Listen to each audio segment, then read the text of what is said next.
Breaking news చూస్తున్నాం. హైదరాబాద్ నగర వాసులను ఎంతో కాలంగా ఊరిస్తున్న 2 పడక గదుల ఇళ్ల పంపిణీ మరో వారంలో మొదలు కానున్నట్లు పురపాలక శాఖ మంత్రి కేటీఆర్ శుభవార్త చెప్పారు. ఆ మేరకు ఏర్పాట్లు చేయాలని జీహెచ్ఎంసీ అధికారులను ఆదేశించారు.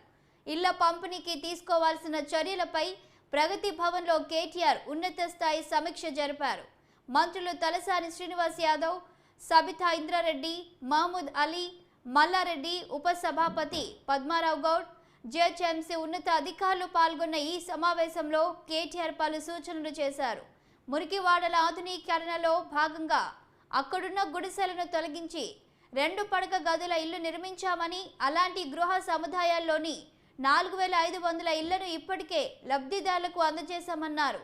సాధారణ దరఖాస్తుదారులకు ఉద్దేశించిన మరో 70,000 ఇళ్లు ప్రారంభానికి సిద్ధంగా ఉన్నాయని పేర్కొన్నారు. ప్రభుత్వ మార్గదర్శకాల ప్రకారం వచ్చిన దరఖాస్తుల ఆధారంగా ఇంటింటి సర్వే చేసి అర్హులను ఎంపిక చేస్తున్నామన్నారు. ఈ ప్రక్రియ దాదాపు కొలిక్కి వచ్చిందని, ఇప్పటి వరకు లెక్క తేలిన అర్హుల పేర్లతో వారంలో లాటరీ తీసి లబ్ధిదారులను ఎంపిక చేయాలని జీహెచ్ఎంసీకి మంత్రి కేటీఆర్ సూచించారు.